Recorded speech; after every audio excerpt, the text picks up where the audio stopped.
Have you ever wondered how indifference could be the key to happiness? In this series, we will explain The Subtle Art of Not Giving a Fuck by Mark Manson.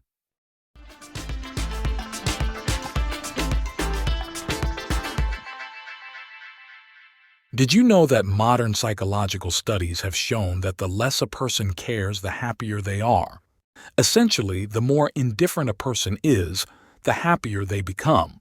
In this series, we will delve into the book The Subtle Art of Not Giving a Fuck by Mark Manson.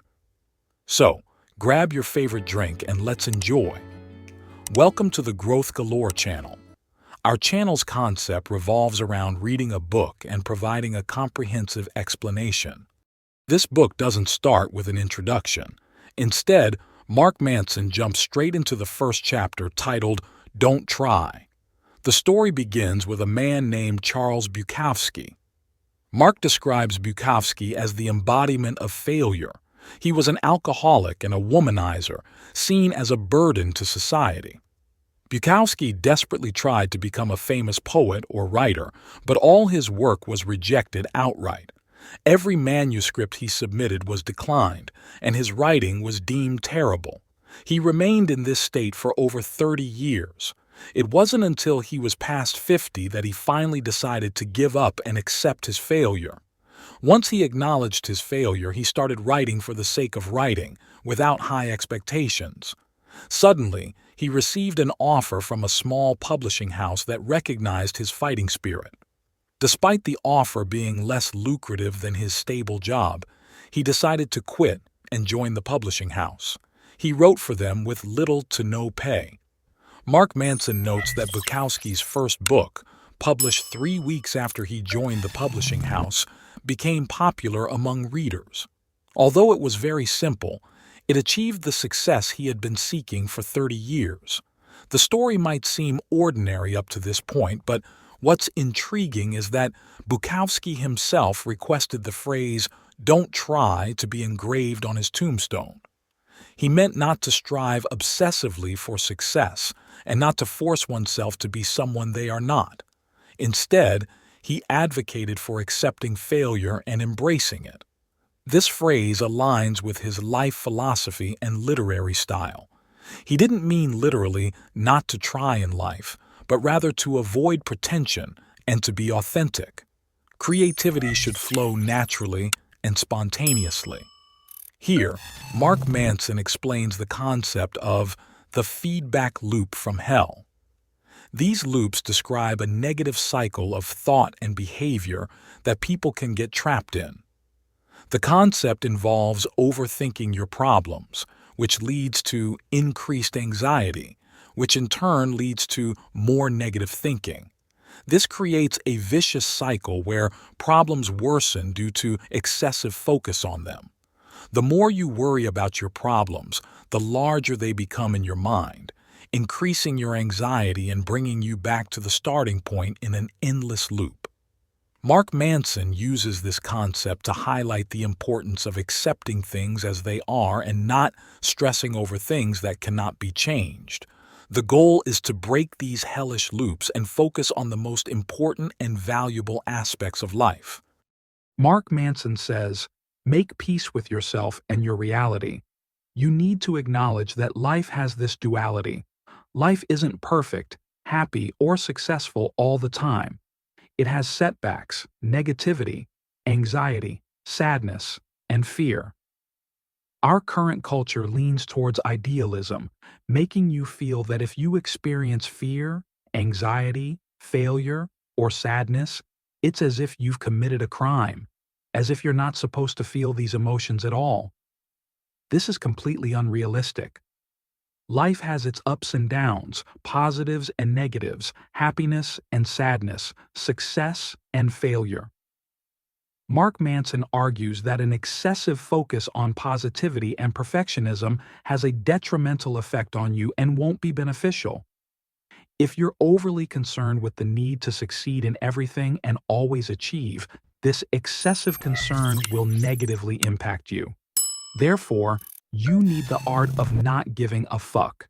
You need to sit with yourself, reconcile with your reality, and reassess the things you've given too much attention to.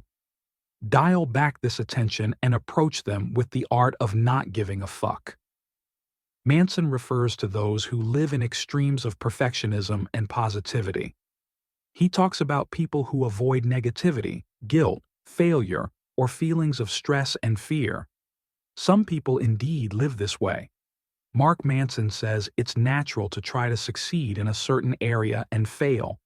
You must acknowledge this failure and not avoid it. Live your life in a normal way. If you start a business, understand that this business is likely to fail 9 times and succeed once. This is perfectly natural. You shouldn't stop striving for these goals if you want them. But to achieve the things you aspire to, you must live through the negative aspects that accompany success. Mark Manson concludes this chapter by saying that the purpose of this book is to help you look at your life and determine what truly deserves your attention and what you need to approach with the art of not giving a fuck. Chapter 2. Have you ever thought that problems are the reason behind human development? Or that they are one of the main reasons for the progress of humanity?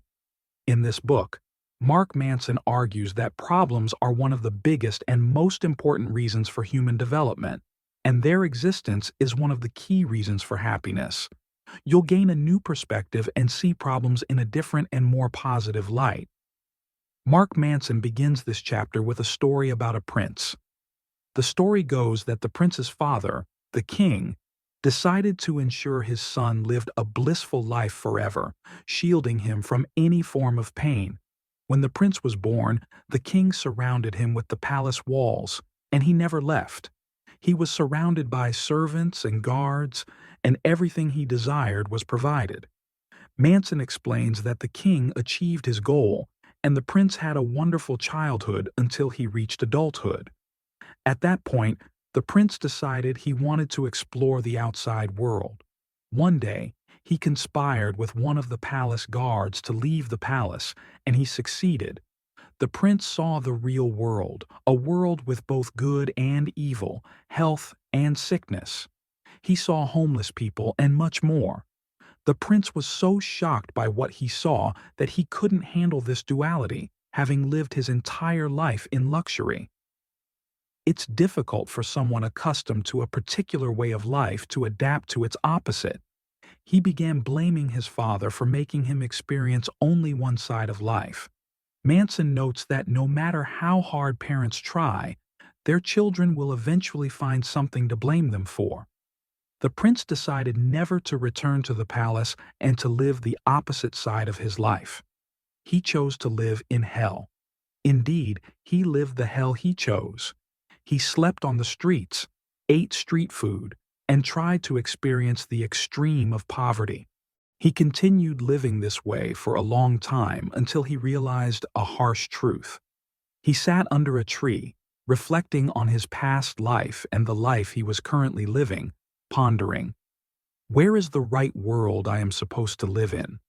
Is it the palace that was an eternal paradise? Or is it the extreme poverty and sickness he was experiencing now? In the end, he concluded that the correct solution lies in the duality of these two worlds. Your world should be a mix of both paradise and hell. It should be a combination of both states, drawing from both worlds. He realized that suffering exists whether you live in a world of luxury, a world of hardship, or a dual world that encompasses both. No one can say their problem is bigger than someone else's. Everyone's problems are significant to them. The prince discovered that suffering is omnipresent in every situation, and he realized that happiness is not a formula you can apply to achieve it. There's no such thing as, I will be happy if I have this, or I will be happy if I achieve that. Then, the author moved to a very important section, where he talked about a fictional superhero he created in his mind, a panda called Disappointment Panda. This superhero's mission is to deliver harsh, painful truths that make you sad, but the purpose of delivering these truths is to strengthen you. He says, Imagine that this panda goes door to door, knocking on them. Convince yourself that this is real. Don't convince yourself that this way is the right way. He gives everyone the bitter truth they live with, the truth they don't want to hear. Mark Manson says, "We need a superhero like this panda who gives us the real truths about our psychological decisions, which we try to ignore as if they don't exist, and discusses them with us very directly." He says, "Sure, none of us wants disappointment, panda, but we desperately need him. You don't want to go to the doctor or the hospital, but you need to visit them." He says, "Allow me now to embody the character of the panda and start giving you the harsh truths that few people will share with you." He said that the suffering we experience is what drives us to change for the better. When you are experiencing suffering in some form, this suffering pushes you to change for the better. When you have strong financial struggles, this motivates you to improve your financial situation, seek additional income, or look for a higher paying job. When you suffer from a social situation, you seek out a life partner or friends to fill that emotional void. When you suffer physically from something, you do your best to improve your health and live better. Any suffering you experience in your life is what drives you toward change and improvement. Mark Manson says, "One day, this panda visited me and told me, 'Life is an endless series of problems. Dreaming of an ideal world without suffering, pain, or problems is impossible.' He said, 'Life is a series of problems. If you solve one problem now, it means you've started the next one. This is life.' He said, 'Happiness comes from solving these problems. When you solve problems, you find happiness. This is the secret of life. Happiness lies in solving problems, not in their absence.'" Mark Manson tells you, acknowledge the problems you face today. If there are problems in your life, admit them, try to solve them, and when you solve them, you will feel happiness. Happiness is inseparable from the presence of problems. They coexist. Mark Manson says, "If you want to solve your problems, don't solve them solely from an emotional standpoint. Some people, when trying to solve a problem, react with strong emotions, responding impulsively and making decisions they may regret later. So, don't let your solution stem only from emotional responses. There should be a logical analysis alongside the emotion. When trying to solve your problems, think logically as much as you think emotionally. Not logic without emotion, nor emotion without logic. Always remember life's duality." This is the first concluding point. The second point, choose the problems you want to live with. To summarize, first, suffering exists in all circumstances, in both luxury and hardship, and in between. You will suffer in some form, but this suffering varies from person to person. The suffering of a poor person is not like that of a billionaire. Both suffer, but each in different ways. Therefore, suffering exists everywhere and in every condition, and is the driving force for improvement and change for the better. If you suffer in some aspect of your life, this is what pushes you to improve your life for the better. Suffering is very beneficial. Thirdly, life is a series of problems. Never expect to live an ideal life without problems, and do not strive for such a life because it doesn't exist in reality. Life is a series of problems. As soon as you solve one problem, you start the next. Fourthly, happiness comes from solving these problems, not from their absence. The secret to a happy life is having problems to solve. Fifthly, choose the problems worth solving and deserving of your time and effort, whether they are family, financial, or health problems. When trying to solve your problems, don't let your decisions come only from your emotions. Consider the chosen solution logically as well. If you have chosen a dream or a state you want to live in, whether today or in the future, always remember to choose the parallel state with its associated difficulties and problems.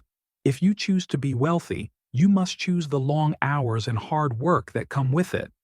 If you choose to be very happy in your relationships with people, family, friends, your partner, and your children, you must choose education, reading, self-development, and mastering human relationships.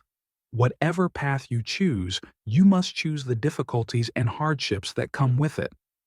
Always remember the side that we often overlook and don't think about. Dear viewer, this concludes the second chapter of The Subtle Art of Not Giving a Fuck.